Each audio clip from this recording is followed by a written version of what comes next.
Ahora, terminaste el colegio y estudiaste Derecho, abogacía. Sí. ¿Por qué crees que ese fue el camino que después te lleva al periodismo? Porque fue uno de los mejores consejos que me dieron cuando yo tendría 16, 17 años. Que yo ya vislumbraba que iba para ese palo, el palo periodístico. Entonces ya estaba pensando así, bueno, estudio periodismo, estudio locución, estudio qué. Y me recomendaron, yo creo que fue mi viejo también, el que me dijo, mira, ¿por qué no preguntás a los que saben, a los que ya viven de esto? Y entonces empecé a ir a conferencias, a eso, sí, charlas, presentaciones de la Feria del Libro, ese tipo de cosas, donde había, por ejemplo, grandes periodistas. Claro, los paneles, esas mesas redondas donde se presentaban Que todos. podías estar desde Nelson Castro Claro. hasta Joaquín Morales Solá, Eduardo Van der Koy, ¿sí? Nacho López. Y en definitiva era esperar a que terminaran o tratar de hacerle la pregunta durante la presentación o al término, cuando a gente que se acerca, es decirle 10 segundos, quiero estudiar, hacer periodismo, ¿qué me recomendás? Claro. Y te puedo garantizar, todos me dijeron lo mismo, no estudiar periodismo y estudiar Derecho, Ciencia Política, Ciencias Económicas, Relaciones Internacionales, licenciatura en Historia. Algo que te distinto. forme en algo en particular, ¿no? No algo Fue tan generalista. Uno de los mejores consejos que me dieron en mi vida. Para lo que yo hago fue fantástico. Y entonces me involucré en eso, estudié Derecho, me recibí rápido, 4 años y medio, que en la Facultad de La Plata se hacían 6 promedio, y después de ahí me fui a estudiar Comunicación Política / Periodismo en Navarra. De ahí me voy a Estados Unidos, termino en la Universidad de Missouri, en la ciudad de Columbia, pero es la Universidad de Missouri. Sí. Y de ahí termino trabajando en el diario de Missouri, escribiendo en inglés, y de ahí me vengo para la Argentina, Diario El Día, Diario La Nación y ya el resto. ¿Qué rasgo de personalidad crees que se necesita para hacer el trabajo que vos haces? Porque nosotros te describíamos, por lo menos por lo que uno advierte cuando te escucha hablar o cuando te ve, que hay, digamos, hay una obsesión, hay un perseguir un dato, hay una enorme paciencia, digamos, todo eso es parte del laburo, es algo que vos, digamos, te exigís a la hora de llevar adelante tu trabajo, es algo que, digamos, delinea tu personalidad, sos así. Sí, de hecho... O tenés que templarte, ¿no? Porque a veces, hay algo que dice, bueno, que tiene que salir, y dice, no, todavía no. Ambas. Soy obsesivo, al mismo tiempo intento ser metódico, intento ser... sistemático. Sí. Trato de ordenarme, trato de aprender mucho de los métodos ajenos. Entonces, el ciclo de entrevistas que hice el año pasado sobre el método, precioso ciclo de entrevistas. Surgió de esto, Sí, claro. del cómo. A mí me interesa muchas veces aprender el cómo. ¿Cómo es el método que aplican los otros para hacer lo que hacen y llegar a donde llegan, ¿no? Y entonces leo mucho sobre metodología y entonces trato de tomar ideas de otros. Mira, esto está muy bueno, pum, y trato de aplicarlo. Y para el tipo de periodismo que hago yo, te diría que una de las actividades que más semejanzas tiene es el corredor de fondo, el corredor de distancias largas. Claro. El que tiene maratón, sí. No, estaba chequeando si venía con zapatillas, porque creo que además a veces hace distancias medio corriendo, ¿no? Sí. Entre tramo y tramo. Sí, de hecho tengo los zapatos, pero al mismo tiempo tengo adentro las plantillas de corredor. ¿Por qué? Porque el corredor tiene esta cosa como de distancia larga, de paciencia, de perseverancia, de templanza, el irte entrenando, el decir, mira, si vas a correr una maratón, yo ahora estoy pensando en correr la maratón de Buenos Aires de este año, tenés que prepararte con 6 meses de antelación. Claro. Bueno, eso, entonces... Por el ciclo de entrevistas que mencionabas pasaron desde Mauro Colagreco a Arturo Pérez Reverte. ¿Qué aprendiste de alguno? Digamos, ¿qué método te interesó, te llamó la atención, aplicaste, incorporaste? Por ejemplo, metodología para acumular material y de escritura de Arturo Pérez Reverte. De Arturo Pérez Reverte. Algunas características muy interesantes sobre ritmos de Martín Caparrós. ¿Ritmos en qué sentido? Ritmos. Él hablaba del ritmo y de la musicalidad de los textos. El estar muy atento a la cadencia, ¿sí? Y el tratar de ir llevando al lector irlo enganchando, lo cual yo realmente creo que es un desafío para mis textos, porque muchas veces lo mío es como un masacote. Claro, ablandar la escritura. Claro, y Claro, de porque irte trabajás llevando. con datos, entonces. Claro. Entonces, ¿cómo logro irte llevando? ¿Cómo logro narralizar esto de un modo que vos digas, mira, aunque me estás hablando de lavado de activos, me lo tornás, no te digo divertido, pero por lo menos llevadero? Más digerible y más atractivo. Claro. Eso, después me interesó mucho algunos aspectos de Lucha Ismar, algunos aspectos de Velasco, el entrenador de vóley, en este manejo de los tiempos, los manejos de los entrenamientos. Y la disciplina. Sí. Básicamente. Sí. Para mí, ese fue un ciclo egoísta. Esa es la verdad. Yo lo disfruté mucho. Es que para mí también fue una pregunta personal, Claro. en realidad, ¿no? Eso combinado con, además, por un lado, como estoy todo el tiempo haciendo investigación periodística, yo lo que planteé en el diario era, si lo voy a hacer es por dos motivos. Primero, porque me permite usar otros músculos, en vez de estar investigando, estoy, por ejemplo, entrevistando, por un lado. Y segundo, porque me permite salir del lado oscuro de la fuerza. Pues si no, estoy todo el día lidiando con los piratas, los narcos, los lavadores. Entonces, comiendo con Jock Lender. Y, claro, entonces, francamente, pero te desgasta. Claro, y No, sí, pero claro. Hay un momento en el cual decís, porque además tenés esta tendencia, que probablemente a ustedes les pasó, si vos te rompiste un brazo y te pusiste un yeso, empiezas a ver yesos por todos lados. Si vos estás embarazada, empezás a ver embarazada por todos lados y empezás a ver la falencia para las embarazadas, porque por ejemplo con los cochecitos no pueden ir por las calles porque están los baches, que si no, no prestas atención. A mí me pasa que yo voy por la vida viendo narcos, voy por la vida viendo lavado. Entonces, bueno, digo, eso es imposible, y empiezo así. Y mis hijos me han dicho, viejo, afloja, estamos cenando.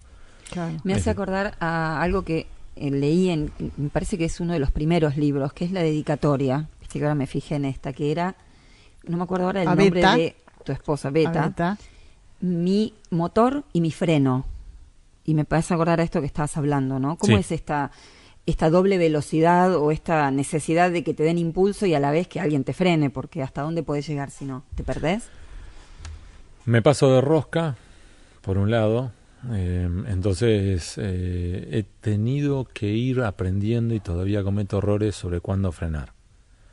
Y tengo una tendencia a eso, a pasarme de rosca, sea entrenando, pero al mismo tiempo también trabajando. ¿Y qué es pasarte? Contalo como en detalle, un ejemplo. ¿Qué No es tengo pasarte problema de en trabajar rosca? 16 o 18 horas diarias. Mm. Cuando fui corresponsal en Estados Unidos, fueron 4 años, trabajé 220 francos. Eso implica todos los sábados más un domingo al mes, es decir, que tenía 3 francos al mes. Y no tengo problema, cero problema, yo trabajo. Te enfocás y Sí, el resto del y mundo desaparece. Sí. Y eso es una dificultad, porque eso te puede llevar a un costo familiar, un costo Muy social, claro. un costo personal, un costo de salud, un costo de múltiple. Entonces eso es un dato, pero al mismo tiempo a menudo mi mujer ha sido más de una vez ese empuje final que yo necesitaba para encarar determinados desafíos. Me decía, "Mira, no estoy convencido", es como si fueran, este libro ha sido un amigo al cual también le dedico el libro, diciendo dale. Entonces es una mezcla y mi mujer nos complementamos muy bien. Quien habla es Hugo Alconadamón. ¿Qué es peor o cuáles son peores, las presiones propias, las presiones internas, las externas? Depende, creo que depende de las personalidades. Depende del tipo de presiones, depende del contexto, depende. Porque me quedé pensando, no es lo mismo, por ejemplo, donde yo trabajo ahora, que es el Diario de la Nación, y para la New York Times, donde podés escribir, que me imagino que en otros medios en los cuales te pueden estar bajando línea.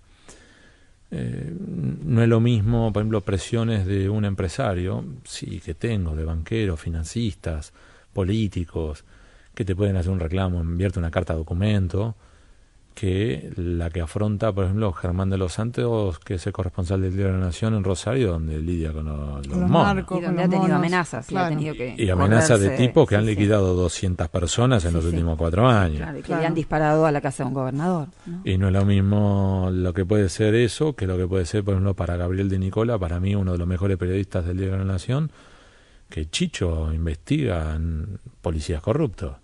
Y el poli corrupto te libera un detenido de la comisaría con un revólver decomisado de un allanamiento, te reventaron, ¿y quién te encuentra? El asesino te atravesó en la comisaría, el arma la tiraron al río y vos ya fuiste chucrut.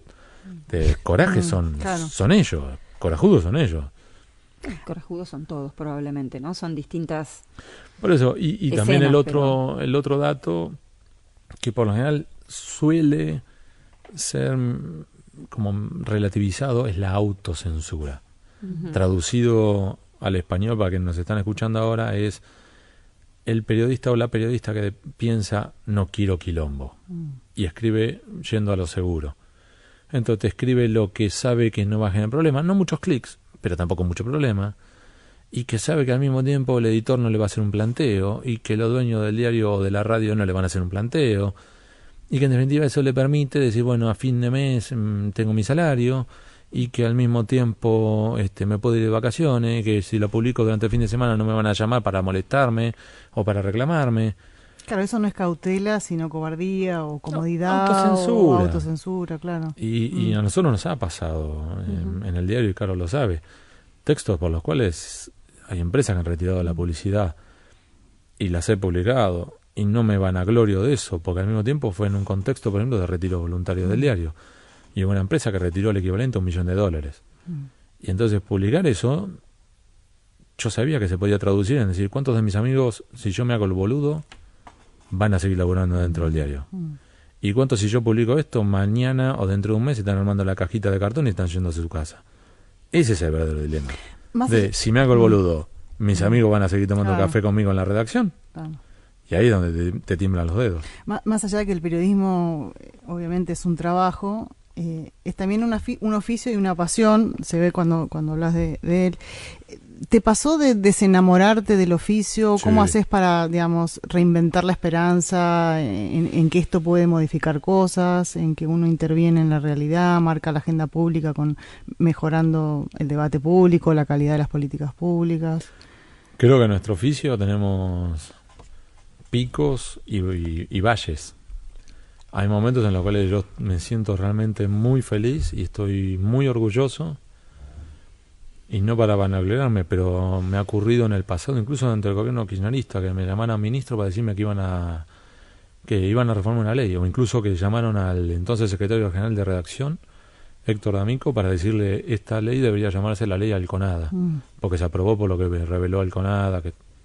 Entonces eso sí te llena de falso orgullo, no sé cómo le quiero decir. Pero esos días sí, eso reconforta, claro que reconforta. Es lo que decíamos antes, eso refuerza el sentido, ¿no? Sí. Responde por el sentido de lo que uno hace. Y al mismo tiempo no es que yo investigo para que haya condena, porque ese no es mi trabajo es informar. Pero al mismo tiempo que decir, mirá, que haya esto derive en investigaciones penales, procesamiento o incluso condenas, y por un lado sí, por lo menos es, no sé si halagador, pero es reconfortante, decir, mirá, este laburo ha sido verificado por tribunales independientes judiciales que se confirma. Y hay otras veces que tengo ganas de cerrarle todo, irme a mi casa, buena noche, y me dedico o a reabrir a mi estudio jurídico, que lo cerré hace ya muchos años y no sé qué voy a hacer. Además estoy desactualizado, supongo que haré sucesiones, con el mayor respeto a lo que hacen sucesiones. O ponerme a lograr en una librería. Ese es mi verdadero sueño. Este es Hugo Alconada Mon, qué suerte que tenemos que nos quedamos con él un rato más, tenemos mucho para hablar, también vamos a hablar de la raíz de todos los males. Ya venimos. Ay, qué gustazo, qué placer tenerlo este sábado a Hugo Alconada Mon. Lo estamos haciendo recorrer todos sus mundos desconocidos. Y uno que empezaba a contarnos recién, que tiene que ver con qué haría si no fuera periodista. Pues probablemente me dedicaría a escribir y me encantaría, aunque como les decía, probablemente me fundiera en 6 meses, pondría una librería al estilo norteamericano, esos que tienen puff y sofás y una cafetería y que tiene un espacio para los pibes, para que los días de lluvia los nenes pueden ir y dibujar y escribir y romper libros y todo eso, que sea un ámbito, un lugar de encuentro, sí. Y lo pondría con una prima que adoro y que yo siento como mi hermana, y que ella, ya de hecho estuvimos sacando números y demás, no funcionó en aquel momento y nos quedó como pendiente el sueño. Ahora, escribirías, pero no escribirías sobre esto que solés escribir. que te No. gustaría, o sea, ficción? Sí, me gustaría Mira. experimentar ficción y tengo una hija que me ha pedido que escriba sobre un tema específico y estoy tratando de darle la vuelta a ver si puedo escribirlo. Aunque sea una suerte de pequeña novela para ella. Ni siquiera para consumo público, para ella. ¿Cómo haces para estar en estos mundos opacos y durísimos y sórdidos tanto tiempo? Porque muchas horas de tu día, ¿no? Estás tratando estos temas. Sí, ahí tenés, eso mismo ayuda. El tiempo, la paciencia, esto tiene muy poco de romántico y mucho de picapiedra. ¿Qué significa? Por supuesto que me ha pasado alguna vez cada tanto estas situaciones propias de las películas de Hollywood, que es, te encontrás con un señor que además siempre están con impermeable y además siempre fuman y que te encuentran en el tercer subsuelo y te dicen, la ruta del dinero es... Sí, eso te pasa una vez cada muerte de La obispo. fantasía Watergate, ¿no? Sí, sí. La verdad es que la mayoría de las veces vos te la pasás picando piedra, llamando por teléfono, que te cierren la puerta en la cara y que tenés que seguir intentando. Entonces, yo más de una vez he contado alguna anécdota, como que por ejemplo, en un momento estaba buscando un señor que se llamaba Roberto Nicolás Lucero. Lo busco por la guía telefónica, no está. Lo busco por el padrón electoral, no está. Pero yo tenía el dato que se llamaba así. Digo, qué raro. Agarré, empecé a llamar a todos los luceros del país. Agarré la guía telefónica, literal, y empecé a llamar. No me extraña, Hugo. Que Bueno, de hecho, el número 203... que además hablé, no vale el número que estaba fuera de servicio, ni cuando estaba ocupado o que no te atiendan, no. 203 familias Lucero que me atendieron en el teléfono. La número 203 me dice, es mi hermano, se murió. ¿Por qué lo estaba buscando? Dije, por un lado, perdí como la guerra, me pasé llamando. Me digo, busco por esto, por esto, por esto. Ah, eso se lo puede guiar tal persona. Lo empecé a buscar por la guía telefónica de nuevo. En definitiva, me pasé 10 días, desde las 9 de la mañana a las 9 de la noche, llamando uno atrás de otro, persona. Claro, entonces yo volví a mi casa y mi mujer me dice, ¿y cómo te fue hoy? Bien, hablé por teléfono. ¿Entendés? Es muy poco sexy, si querés, y la gente se cree como que vas a encontrar la cuenta bancaria maravillosa. No, estaba buscando un tipo y me pasé 10 días llamando por teléfono. Es mucho de esto. Al mismo tiempo, también me ha pasado de que por ahí para que una persona hable conmigo, y puedo estar llamándola cada 2 semanas durante 4 años, 5 años. De hecho, fines del año pasado logré finalmente hablar con una persona que me tomó, sí, casi 5 años de irlo llamando hasta que finalmente dice, bueno, listo, vamos a reunir. Por cansancio, porque Sí, basta, por- ya está. sí, por Como domingo. Majul, ¿viste? Cuando busca un entrevistado que lo llama 28 Sí, millones sí, de sí, veces. pero es que muchas veces es eso, pero que también es lógico. Sí, claro. Si yo te llamara por primera vez y yo te quisiera que vos me contaras algo que es incómodo para vos me vas a decir, sí, feliz de la vida, te Claro. lo cuento. No se lo cuento a mi pareja, pero te lo voy a contar a vos. Ahora, vos contaste en algún momento esta metodología de tomar cafés, digamos, Sí. armarte un esquema de cafés, de encuentros diarios, 4 o 5 cafés con personas para hablar, para conversar, porque de ahí vos pesquisas datos, Sí. ¿no? Eso te lleva... Sí, de hecho hoy me pasó. Hoy tuve, ya van 1, 2, 3, ahora estoy acá, y después tengo 2 más. Y de hecho, bueno, me terminé encontrando de carambola, fui a ver a un juez federal por un tema, y hablando, de repente me menciona de pasada, de rebote, un comentario. Digo, pero no, ¿cómo es eso? Y entonces como que le abro ese capítulo y se lo amplío. Le digo, ¿puedes explicármelo? Me explica un poco más. Me dice, no, pero el que sabe sobre esto es tal. Fenómeno, muchas gracias. Terminamos el café, salgo y llamo al otro y le digo, necesito hablar con vos. ¿Cómo te enteraste? Necesito hablar con vos por esto. Venime a ver. Me fui a ver, me contó mucho más. Entonces es como la segunda o tercera derivada. Muchas veces personas que me van contando me dicen, Hugo, vos estabas con tal tema así. Vos sabés que yo me enteré que tal cosa, ¿no? Y son como indicios. Muchas veces son falsas alarmas, son versiones. Pero muchas veces es el ir reconstruyendo, el ir llamando. Entonces, por ejemplo, ahora también estaba preparando un texto para el diario y solo ese texto me implicó llamar, todavía no lo terminé, ya hablé con 15 personas. No hace falta decir la intranquilidad que sienten muchos funcionarios, empresarios, cuando dice, te estaba buscando Hugo Alconada Mo. Pero eso es un ¿Qué beneficio. pasó? ¿Qué A ver, pasó? es un perjuicio y es un beneficio. Un perjuicio porque mucha gente ya se pone a la defensiva y dice, estoy acá, por ejemplo, tomando una cerveza con, viste, mis amigos, vine nada más que por una cerveza. Y vos que todos se ponen medio incómodos. Eso por un lado. Y por otro lado, también es un beneficio, porque hay mucha gente que empieza a hablar por las dudas. Y yo todavía ni pregunté, y, por ejemplo, no había aclarado que había ido a tomar una cerveza y la gente cree que fui por algo. Dice, no, acá lo último que estuvo fue... No, pero yo no tuve nada que ver con Claro, esto, y me terminan contando. Claro. Entonces se terminan incriminando con esto como los del audio que escuchábamos. Porque mucha gente se autoincrimina. Claro. Es increíble. Pero ¿por qué se autoincriminan? Porque uno puede pensarlo en términos de, digamos, de declaraciones ante la justicia, ahora que estamos con la causa de los cuadernos, ¿no? Ahora, en un diálogo con vos, ¿para qué? Ahí también, depende. Hay tantas explicaciones como personas. Hay personas porque se les escapa. Hay personas porque no se dan cuenta que se están incriminando. ¿Por vanidad también? Hay algunos que son por vanidad. Claro. Si vos te vas a acostar con Pampita, hay personas que jamás lo cuentan. Hay personas que mueren por contárselo a sus amigos porque la historia no está completa hasta que se lo contaron a sus amigos. Me ha pasado de personas que me han dicho, a mí, me han dicho, yo te voy a contar cómo fue. Total, nunca lo vas a poder probar. Y me lo cuentan incriminándose ellos mismos. Claro, me ha pasado algunos casos que nunca lo pude probar. Y hay otros casos en los cuales 3 años después encuentro la puerta de entrada para reconstruir la historia con documentación que me permitan, en base a la confesión aquella, armarlo. Porque vamos a contar también que Hugo mantiene en simultáneo varias investigaciones. Entonces, digamos, algunas se cocinan en menos tiempo, otras tardan más. Es interesante ahí Mi cómo... trabajo es muy parecido, Astrid, a McDonald's. Claro. Suena raro, ¿no? Que diga Suena eso. raro por sobre lo de investigación. fast food, ¿no? Sí. O sea, ¿qué tiene de...? Que en realidad de es, mientras que mecánico? estoy atendiendo, al primero le estoy tomando el pedido, Sí. al segundo ya le puse la bandeja, al tercero le estoy sirviendo las gaseosas, al cuarto le estoy dando la papa frita, al quinto le pregunto si quiere aderezo, al sexto le estoy dando el postre y al séptimo le estoy dando al nene la cajita feliz. Y que en definitiva yo intento estar en condiciones de entregar material todos los fines de semana. Entonces, bueno, sobre tal investigación tengo tal tema. Yo calculo que dentro de 2 semanas puedo estar cerrando tal tema. En 3 semanas puedo estar teniendo el pedido de acceso a información pública de tal otro tema. Y sobre la cuarta, yo creo que en 4 semanas viene tal persona que me puede aportar tal dato. Y la quinta persona que vuelve de las vacaciones dentro de 4 semanas que quedamos en...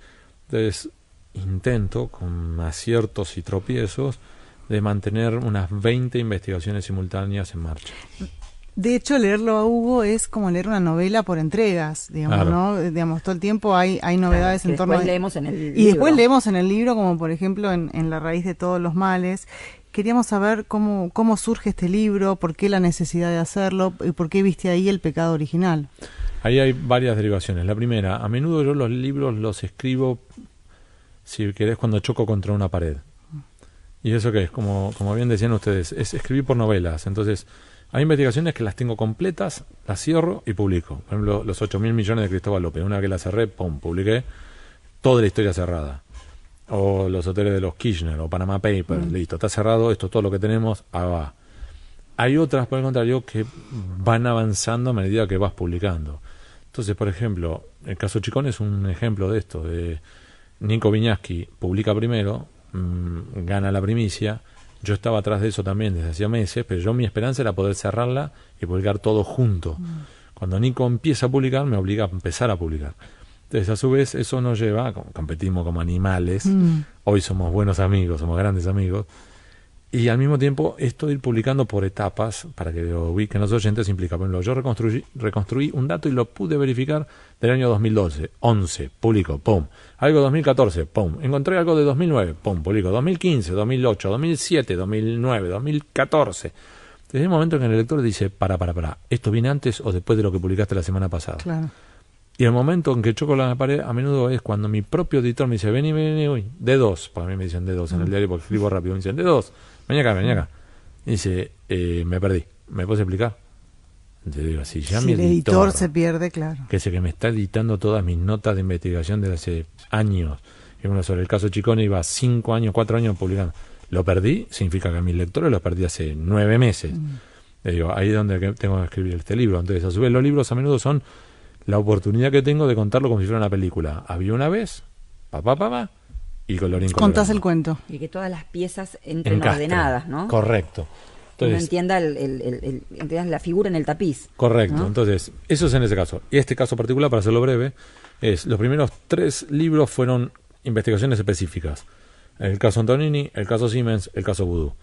Ya la piñata fue un intento de empezar a desarrollar un rompecabezas sistémico, es decir, cómo distintos casos de corrupción de la última década que parecían aislados en realidad tenían vasos comunicantes por prácticas, personajes, fechas, operaciones, cuentas bancarias, y que en realidad empezaba a salir a la luz la idea de un entramado, de un rompecabezas. Una capilaridad. Correcto.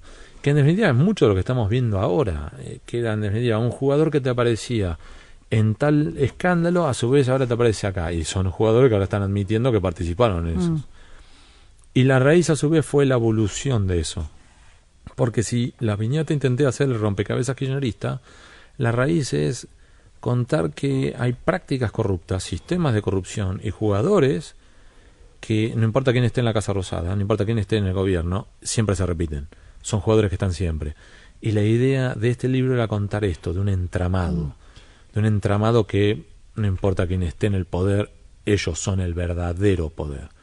Entonces, un ejemplo, que así como hay un operador judicial que trabajó para Menem, ese mismo operador judicial que se encargó de cerrar la causa del enriquecimiento ilícito de los Kirchner con Ollarvide, que es el mismo operador judicial que se encargó de encapsular el escándalo del correo argentino para Macri. Con lo cual tenés un operador judicial, 3 gobiernos, 30 años. A eso voy con la raíz. ¿Tenés la impresión de que a veces se establece un relato sobre las causas de la corrupción y sobre todo sobre quiénes serían los responsables que acompaña el relato de los grandes medios? Es decir, cuando vos trabajabas sobre esto durante el kirchnerismo, me da la impresión a mí, vos corregime si no es así, que había una mayor capacidad de escucha de tus denuncias. Y ahora, cuando vos intentás ampliar este panorama y decir, che, pero ojo que acá esto no es un problema estrictamente del peronismo o estrictamente del kirchnerismo. Acá hay un problema que, como bien decís, estructural, ¿no? Estructural, Claro. en donde están comprometidos incluso muchas de las voces que denunciaban la corrupción del gobierno anterior. Sí, yo siento que a menudo hay una tergiversación y utilización de nuestros trabajos de investigación y no solamente el mío, por un lado. Segundo, que a menudo nos terminan usando como profilácticos. Y los entonces, intereses políticos, sí, por ejemplo. Entonces termino, por ejemplo, dando vueltas. Me pasó, por ejemplo, con este mismo libro, que es, hubo medios de comunicación que extrajeron lo más incómodo para el kirchnerismo y hablaron solo sobre eso. Entonces, para quienes estaban viendo esos medios de comunicación o leyendo o escuchando, decían, esto es un libro antikirchnerista. Y después había medios kirchneristas que extraían solo lo que era sobre el gobierno de Cambiemos y hablaban solo sobre eso. Entonces yo en el medio miraba así, diciendo, Múltiples usos tenía el me libro. están usando de profiláctico de todo lado. Este libro intento ser sistémico y de un lado y del otro. De hecho, me pasó lo mismo con mis declaraciones testimoniales, que por ejemplo, por este libro he tenido que ir a declarar sobre financiamiento electoral de Macri, de Massa y de Scioli. Y según en qué medio hablaran sobre mis testimonios, hablaban solo sobre la de Macri, o solo sobre la de Scioli, o solo sobre la de Massa. Y te insultaban porque no Sí, decías la de los otros, ¿no? Obviamente, y vuelan las piñas y siempre son las reglas perversas de juego.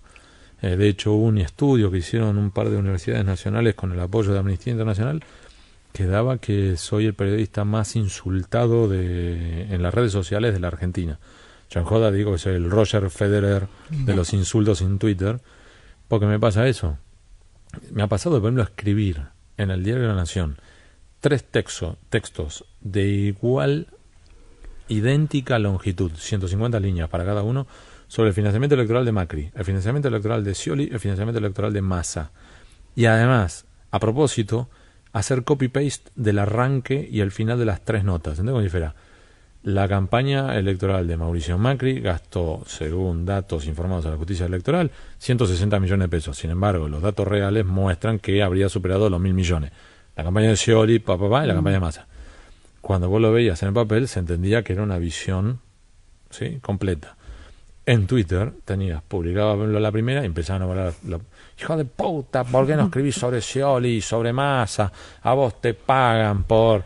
publicaba la de Scioli, hijo de puta, ¿para qué no escribí sobre Scioli, sobre Macri? Y yo decía, no, maestro, ¿por qué no lee las tres? Claro. A veces respondés en Twitter. De vez en y cuando. pones las cosas en orden, pero no podés responder a todo. No, y al mismo tiempo también lo que me está pasando, y me pasa, que por ejemplo yo, obsesivo, yo hasta leo mis propias notas de manera recurrente para detectar lagunas, inconsistencias, esto, tratar de la musicalidad y demás. Entonces al mismo tiempo yo me mido cuánto tiempo tardo en leerla.